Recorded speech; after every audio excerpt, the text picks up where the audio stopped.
दोस्तों देखिए, power star Pawan Singh मतलब राजनीतिक से उठ के मतलब हट के वो गाना लेके आके पेश कर दिले हन। मतलब नया नया गाना आ गईल इनकर। ए गाना के तोहरा बता दी त सलवार पेनी पियरे गाना का मतलब नाम ह।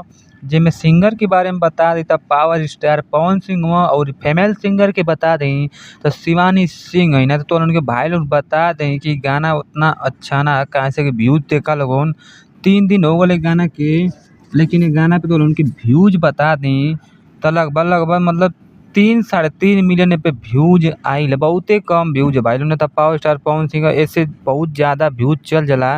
अब बहुत हिट हिट गाना गईले वहाँ इस समय इनका व्यूज डाउन हो गया गाना के मामला में। आ इनकर खाली न्यूज खाली चलत है इस समय, खाली जो कलाकार में मतलब उठल बाड़ा तो वहाँ ही रह सकत हम ना। तो गाना में अब इनकर खत्म हो गईल बा। अब गाना बढ़िया ना इनकर बजत ह। मैं चाहता हूँ आखिरी आखिरी तक कुछ नहीं बोलूं, चुप रहूं, लेकिन हमके लगता है कि चुप रहे दिया जाना। तो गनवा के तो लोग शुरुआती तौर बता दें तो पावर स्टार पवन सिंह का ही मतलब शानदार एकदम एंट्री मारने एकदम बाइक पर देखो तो कितना महंगा गाड़ी है। लेकिन ये गाड़ी का हम नाम ना जानते कौन बाइक ही है। लेकिन दू चक्का से ही एंट्री मारे ना खूब शानदार कोनो पार्क में वहाँ देखबा तो इनका आइटम उइटम रहे मतलब गर्लफ्रेंड चाहे कुछ भी हो सकत है। तो वो एंट्री मारे ना और इनकर आइटम जोन भी है इनसे बस ये बात कहले।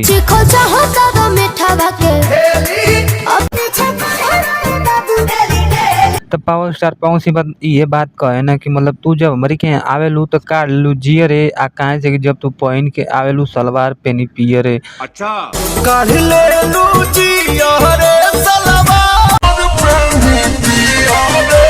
तो बात तो सही है भैया। देखा लो ई मैडम जी आईनी है इनके पास। आ पवन सिंह का दिलवा देखा कैसी धड़कत है।